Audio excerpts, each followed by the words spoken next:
Assalamualaikum warahmatullahi wabarakatuh. Alhamdulillahi rabbil alamin. Wassalatu wassalamu ala sayyidil anbiya'i wal mursalin wa ala alihi wa ashabihi wa man tabi'ahum bi ihsanin ila yaumiddin. Amma ba'd. Qala Allah subhanahu wa ta'ala fi kitabihil aziz ba'da a'udzu billahi minasy syaithanir rajim. كل نفس ذائقة الموت وإنما توفون أجوركم يوم القيامة فمن زحزح عن النار وأدخل الجنة فقد فاز وما الحياة الدنيا إلا متاع الغرور. صدق الله العظيم. وقال النبي صلى الله عليه وسلم: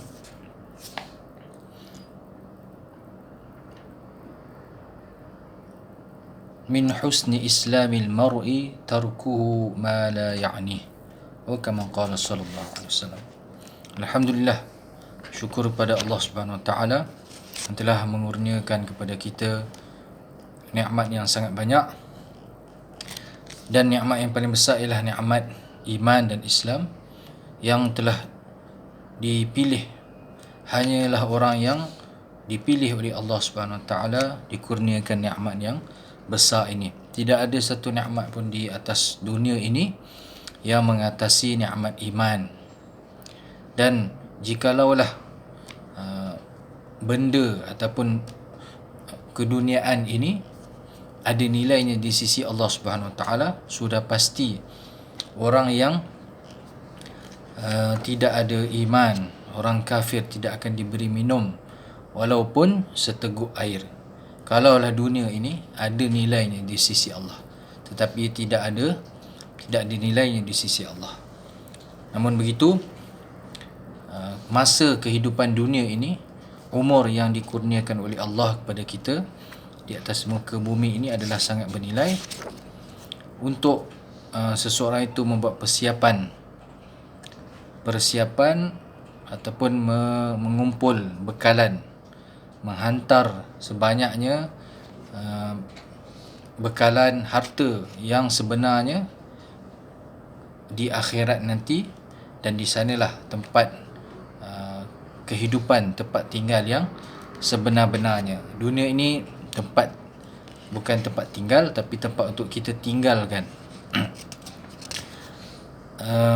Muslimin, muslimat, para jemaah yang dirahmati Allah Subhanahu wa taala, InsyaAllah pada rakaman kali ini khususnya untuk para jemaah ataupun ahli qaryah Surau Al-Hidayah Taman Desa Raya, dan juga umum kepada semua muslimin dan muslimat. InsyaAllah saya akan bacakan isi kandungan karangan daripada kitab Penawar Bagi Hati, karangan Syekh Abdul Qadir Al-Mandili rahimahullahu ta'ala, ulama Melayu kita, di dalam kitab beliau yang masyhur iaitu Penawar Bagi Hati. Dan insyaAllah kita akan ambil juga faedah daripada kitab At-Tazkirah, kitab Rahsia Kematian dan Alam Akhirat, karangan Imam Al-Qurtubi rahimahullah ta'ala juga, insyaAllah.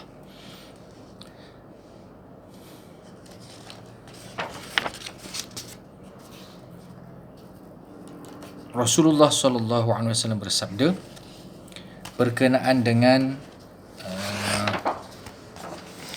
satu perkara yang apabila diamalkan oleh orang-orang Islam, orang-orang yang beriman kepada Allah, maka faedahnya sangat besar bagi faedah akhirat, dan ia adalah satu perkara yang perlu kita semua usahakanlah. Nabi SAW bersabda,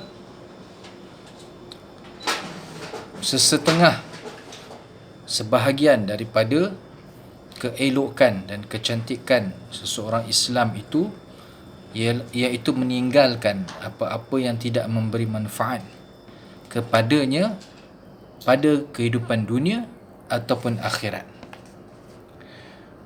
Di mana di dalam kehidupan kita ini, masa yang Allah SWT kurniakan, berikan, pastilah perlu kita isi dengan perkara yang bermanfaat. Ada sebahagian perkara itu memang keperluan kita di dunia.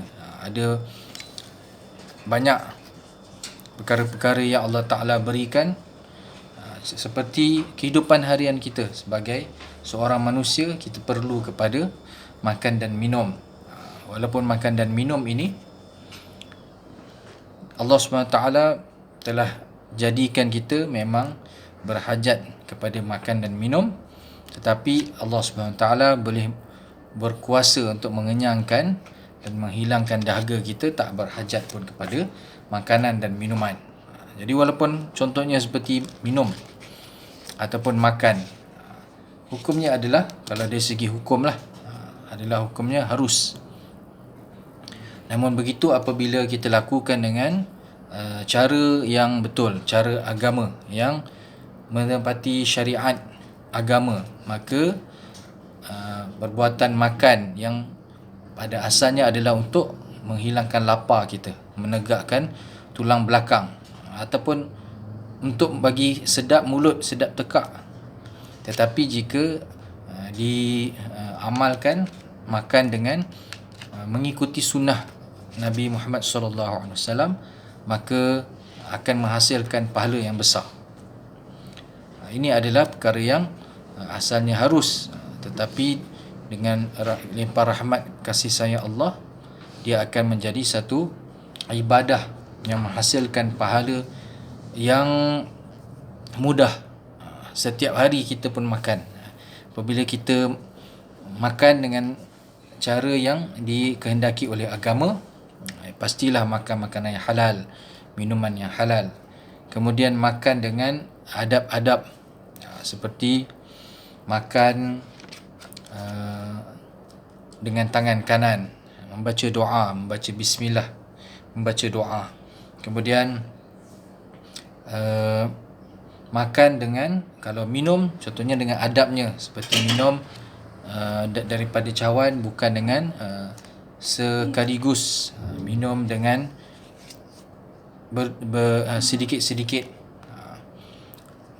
baca bismillah, tidak bernafas dalam air. Ataupun makan, jika makan bersama dengan berjemaah, yang sebaiknya, yang terbaik makan dengan berjemaah, makan, ambil makanan lauk yang hampir dahulu.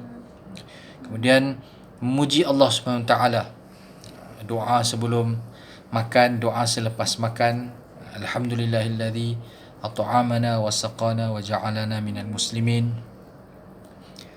Maka semua perkara ini, adab-adab semasa makan yang telah diajarkan oleh agama, maka ia akan menghasilkan pahala.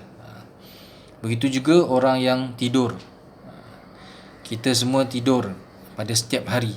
Ada yang 6 jam, ada yang 8 jam, ada yang lebih, ataupun dan ada juga yang kurang. Tetapi jika tidur kita itu dengan adab-adab yang diajarkan oleh agama, yang telah ditunjukkan contohnya oleh baginda Rasulullah SAW, maka beberapa jam tidur kita itu pun membolehkan kita mendapat pahala di sisi Allah SWT. Tidur pun tidur seorang yang meredakan Tuhannya. Kalau kata satu orang tu, satu hari katakan 24 jam, daripada 24 jam, katakanlah satu hari 8 jam, 8 jam tidur. Maka jika seseorang itu hidup 60 tahun dengan purata satu hari 8 jam tidur, maka berpuluh-puluh tahun jika tidur itu dengan mengamalkan perintah Allah, sunnah Rasulullah, maka berpuluh-puluh tahun itu dikira sebagai ibadah yang mendapat pahala di sisi Allah Subhanahu Wa Taala. Dan antara adab kalau tidur itu, sebelum tidur seseorang itu berwuduk, kemudian tidur. Sebelum tidur baca ayatul kursi, baca bertasbih seperti tasbih Fatimah, subhanallah, alhamdulillah, Allahu akbar 34 kali. Kemudian tidur dalam keadaan di atas lambung kanan menghadap kiblat, dan juga membaca sebelum tidur, membaca surah Al-Mulk, Tabarakallazi. Maka semua ini merupakan pelengkap ataupun yang menjadikan perbuatan tidur yang memang fitrah ataupun lumrah bagi seseorang manusia, bahkan binatang pun tidur. Tetapi bezanya tidur kita manusia dengan tidur binatang ialah kita tidur dengan cara yang dikendaki oleh pencipta kita, cara yang telah ditunjukkan oleh Rasulullah sallallahu alaihi wasallam, yang telah diajarkan oleh para alim ulama berdasarkan hadis Nabi sallallahu alaihi wasallam. Maka keseluruhan jumlah jam tidur itu semuanya dikira pahala. Maka dengan sebab itu agama Islam ini ialah agama yang fitrah, yang Allah Subhanahu Wa Taala telah jadikan sangat sesuai dengan kehidupan manusia, dan tidak ada cara lain yang difikirkan, yang boleh difikirkan, melainkan cara hidup yang telah diajarkan daripada pencipta kepada makhluk yang diciptakannya. Siapakah lagi yang lebih tahu, yang lebih faham tentang keperluan hidup kita, tentang keperluan badan kita, melainkan Allah Subhanahu Wa Taala, zat yang telah menciptakan kita daripada tidak ada kepada ada. Maka kita lihat orang-orang yang soleh di kalangan para alim ulama, di kalangan wali Allah, mereka telah jadikan keseluruhan hidup mereka dalam tempoh 24 jam sebagai jalan, sebagai jambatan untuk mendapatkan redha Allah Subhanahu Wa Taala. Ada kisah tentang kehidupan orang soleh, alim ulama, di mana mereka ni bukan setakat meninggalkan perkara-perkara yang haram, bukan setakat menjauhi perkara-perkara yang membawa kepada yang tidak ada di dalam perintah Allah Subhanahu Wa Taala, tidak ada dalam sunnah Rasulullah. Bahkan mereka ini telah isi keseluruhan masa mereka semuanya dengan amal ibadah, perkara-perkara yang meredhakan Allah Subhanahu Wa Taala. Hatta dalam antara yang penting ialah di dalam percakapan. Sebagaimana hadis ini dibawa di dalam bab fasal menjaga lidah. Syekh Abdul Qadir, pengarang kitab, telah bawa hadis ini di dalam bab ini, menjaga lidah, di mana seseorang yang berhati-hati ingin supaya lidahnya digunakan hanya pada perkara yang Allah SWT suka sahaja.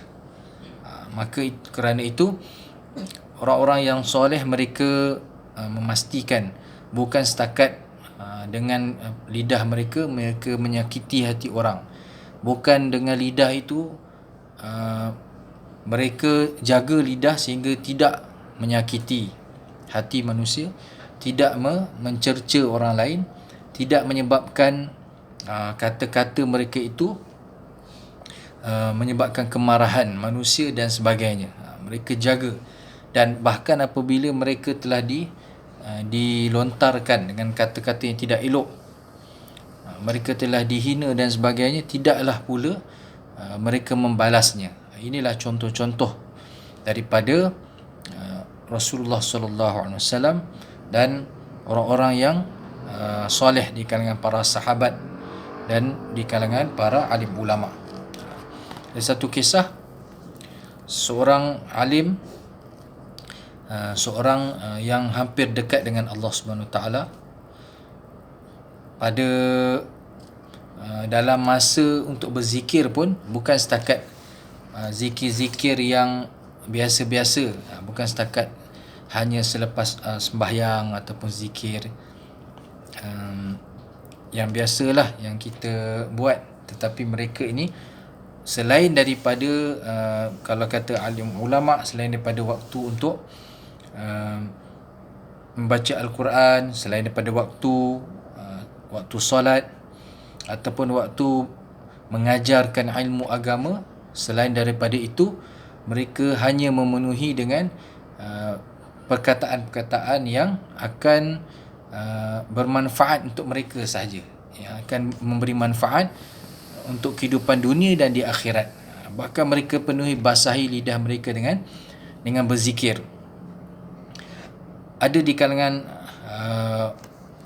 orang soleh yang mana pada asalnya dia makan makanan yang makan tepung, yang apabila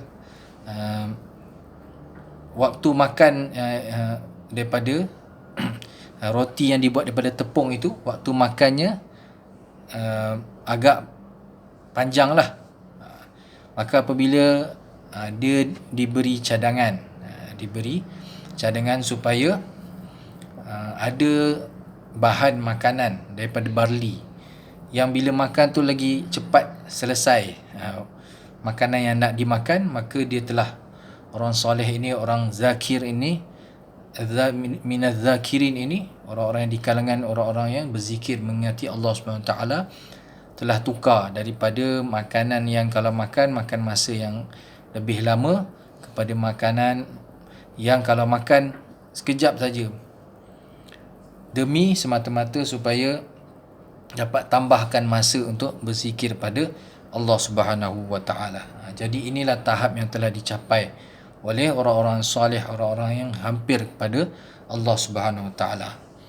Maka pengajaran dan pelajaran daripada itu, bagaimana kita perlu belajar ataupun kita perlu meningkatkan waktu kita, meningkatkan kualiti waktu yang kita gunakan. Setiap masa yang Allah Ta'ala berikan, paling kurang kita telah gunakan untuk perkara-perkara yang tidak dimurkai oleh Allah Subhanahu Wa Ta'ala. Bahkan orang yang diam, orang yang kurang bercakap, lebih selamat berbanding orang yang banyak bercakap, kerana apabila banyak percakapan maka lebih banyaklah salahnya. Kerana lidah kita ini mudah tergelincir, adalah sangat susah untuk menjaga lidah daripada menggunakannya pada perkara-perkara yang memurkakan Allah Subhanahu Wa Ta'ala.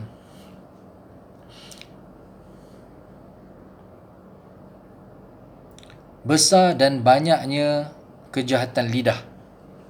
Ketahuilah bahawa lidah itu sebanyak-banyak dan sebesar-besar anggota dari sudut kejahatan. Maka lazimkanlah pada memeliharakannya, dan tiada yang akan menolongmu untuk terlepas daripada kebinasaannya, melainkan mengasingkan diri daripada manusia dan mengekalkan berdiam diri, kecuali bila perlu kepada berkata-kata, seperti ketika belajar, mengajar dan memberi nasihat. Bahkan dalam satu hadis Nabi SAW bersabda berkenaan dengan orang yang sentiasa berzikir, iaitu barang siapa yang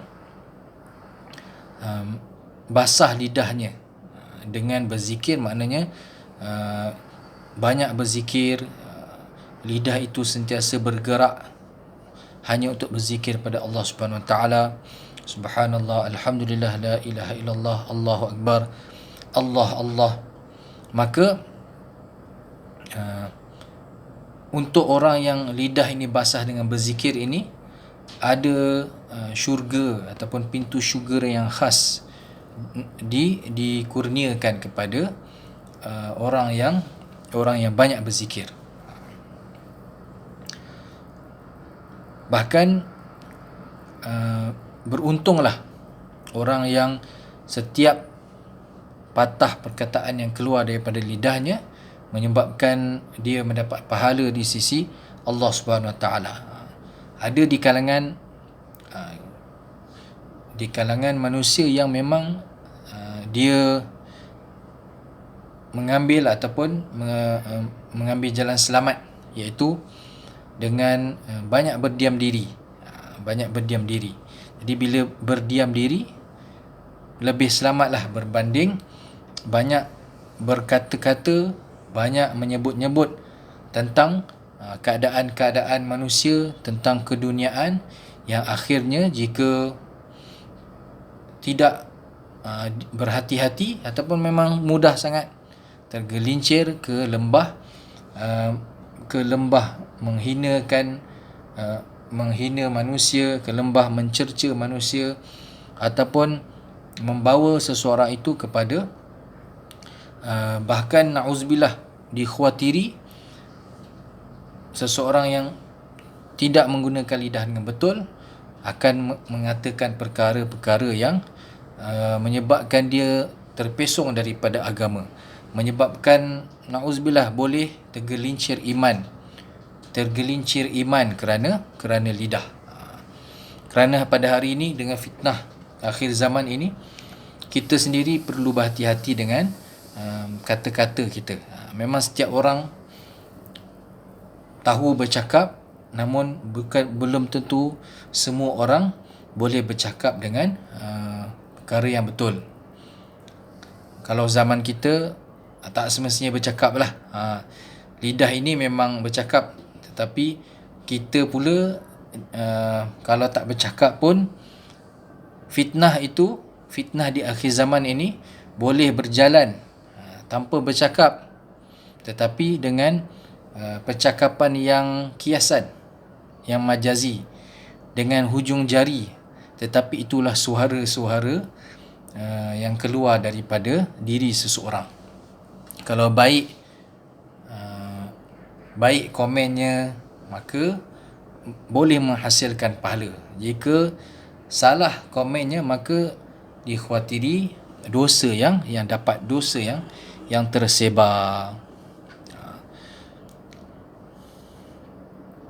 Apatah lagi perkara-perkara yang berkaitan dengan agama kita, yang berkaitan dengan Nabi kita Rasulullah sallallahu alaihi wasallam. Bukan mudah-mudah untuk kita komen, bukan mudah-mudah ataupun ikut apa yang kita rasa betul jika tidak dipandukan dengan penerangan oleh alim ulama, maka dikhawatiri kita pun tersilap. Kita lihat kalau kata kita ini masih lagi baru sahaja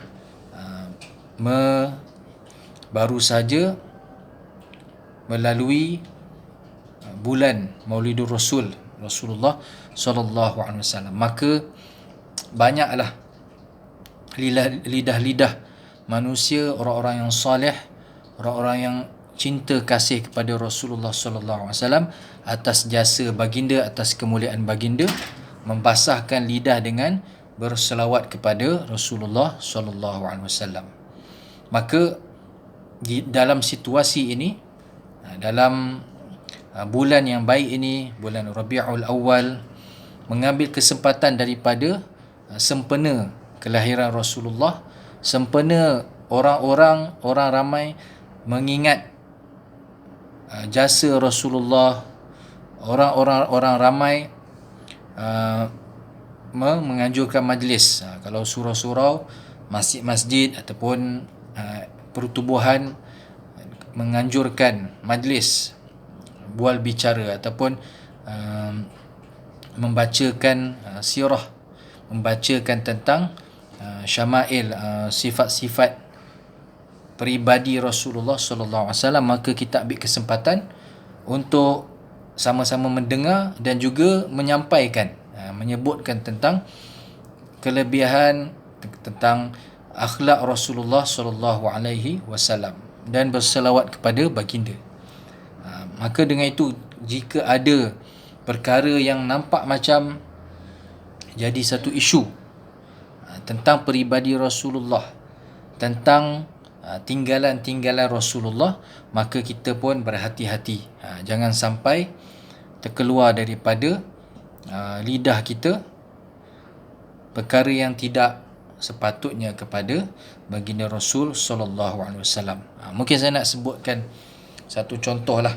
Kalau kata sekarang ni tentang lambang ataupun tentang logo lah, logo kasut Rasulullah, capar Rasulullah sallallahu alaihi wasallam. Jadi ada pelbagailah pandangan bahawa kalau yang memang yang ada dibuat itu yang mungkin dikomersialkan pada pakaian. Pakaian pun bukanlah pada pakaian sebarangan. Yang dikomersialkan pun di tempat yang atas, sama ada pada kopiah ataupun kalau pada topi pun di atas lah. Ada juga yang buat pada lambang lencana, itu pun masih di atas, di dada. Maka walaupun ini hanyalah simbol, kalau kata untuk tabarruk mengambil berkat, memang pastilah daripada athar ataupun peninggalan artifak Rasulullah sallallahu alaihi wasallam yang pasti ada keberkatannya dari sudut tabarruk. Kita boleh lihat penerangan daripada para ustaz-ustaz asatizah di media sosial dan sebagainya. Kita lihat apakah yang mereka terangkan. Yang pastinya kita pilihlah penerangan-penerangan tentang Rasulullah, tentang kehidupan Rasulullah, tentang peribadi fizikal Rasulullah yang akan menyebabkan kita bertambah ingatan kita pada Rasulullah dan ajaran sunnah baginda. Semata-mata untuk itu. Sebagaimana orang yang buat logo tu ataupun komersialkan logo, apabila lihat logo itu maka teringat kepada Rasulullah. Maka apabila teringat pada Rasulullah, bermulalah berselawat kepada Nabi, bermulalah kembali kepada ajaran-ajaran Rasulullah sallallahu alaihi wasallam. Hanya semata kerana itu. Jadi kalau tidak ada yang tidak bersetuju contohnya tentang lambang itu, maka bolehlah dibincangkan. Lihatlah pendapat ustaz yang menyebutkan kenapa mungkin tak perlu dikomersialkan, tak sesuai, katakanlah tak sesuai diletakkan pada pakaian dan dijual sebagainya. Namun begitu, berhati-hati. Jangan sampai kata-kata itu membawa kepada menghina perkara yang ada kaitan dengan Rasulullah sallallahu alaihi wasallam secara tidak sedar mungkin. Sebagai contoh, nauzubillah, ada juga kita lihat komen daripada saudara kita, sehingga ada yang mengatakan kalau dah mula letak pada topi dan sebagainya, letaklah. Kalau macam tu letaklah, katakanlah ada sangat kebaikan, letaklah pada tempat lain. Contohnya pada beg, dompet, dan nauzubillah ada yang kata letak pada pakaian yang tak sepatutnya lah. Maknanya contoh nauzubillah letak pada pakaian dalam pula. Dan memang ada yang buat kononnya ada lambang itu pada tayar motor contohnya. Sedangkan bagi orang yang melakukan perkara itu, yang meletakkan logo, mereka pun sebenarnya memang memuliakan, meletakkan di tempat yang sepatutnya, tak pernah terfikir pun nak letak selain daripada tempat yang mulia. Maka kalau tidak bersetuju, janganlah sampai menyindir itu, sama ada dengan lidah ataupun dengan hujung jari.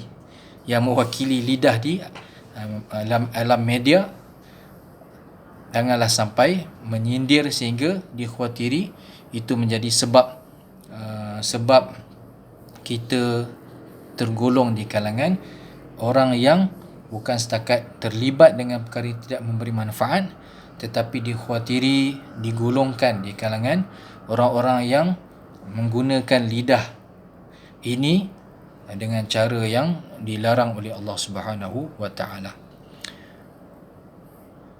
Dan marilah kita memperbanyakkan selawat dan salam kepada junjungan Rasul Nabi Muhammad sallallahu alaihi wasallam, memperbanyakkan basahkan lidah kita dengan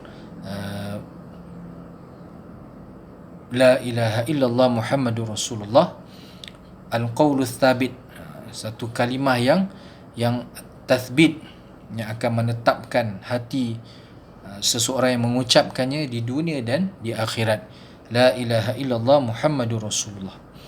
Dalam satu Imam Al-Qurtubi rahimahullah ta'ala, di dalam bab, dia menyebutkan dalam satu bab bahawa apabila seseorang yang telah meninggal dunia dikebumikan, maka hendaklah kita, Nabi Rasulullah sallallahu alaihi wasallam perintahkan supaya seseorang itu berhenti, tunggu seketika, tunggu sebentar setelah mayat jenazah telah dikebumikan, doakan keampunan bagi mayat dan mohon tathbit, kita mohon supaya roh dapat dikurniakan dengan kalimah yang kuat, kalimah yang al-qaulul thabit, yang teguh, iaitu la ilaha illallah, bagi menjawab soalan malaikat di dalam kubur. Dan ianya hati yang teguh itu keluar daripada iman dan amal yang diusahakan di dunia ini. Namun kita apabila pergi ke majlis perkebumian, maka yang masih hidup di atas dunia pun diperintahkan supaya membacakan doa, memberikan jasa ataupun bantuan dengan doa tathbit, doa keteguhan di dalam hati untuk menjawab soalan malaikat, walaupun telah berada di antara dua alam. So, yang masih hidup di dunia ini, di alam dunia, yang telah pun meninggal dunia di alam arwah, yang telah meninggal dunia berada di alam barzakh, bermula dengan ujian soalan malaikat munkar dan nakir. Namun begitu, itulah yang telah diajarkan oleh baginda Rasulullah sallallahu alaihi wasallam. Wallahu alam. Semoga perkongsian pada kali ini ada manfaatnya, dan semoga kita semua dapat gunakan lidah kita pada perkara-perkara yang Allah suka. Menggunakan lidah, kalau zahirnya lidah kita ini sangat banyak kegunaan. Kalau untuk makan tu merasa, minum pun untuk rasa. Namun begitu, itu kegunaan duniawi lah yang harus. Tetapi alangkah baiknya, alangkah beruntungnya seseorang yang lidah dia ini bergerak, basah lidah dia ini dengan berzikir kepada Allah Subhanahu wa taala dan berselawat kepada Rasulullah sallallahu alaihi wasallam. Wallahu alam. Yang baik daripada Allah Subhanahu wa taala, salah silap dan juga kekurangan dalam penerangan adalah daripada kelemahan saya sendiri. InsyaAllah kita ada rezeki dan ada umur dan rezeki, kita akan jumpa lagi pada rakaman yang akan datang, insyaAllah. Wallahu alam. Assalamualaikum warahmatullahi wabarakatuh.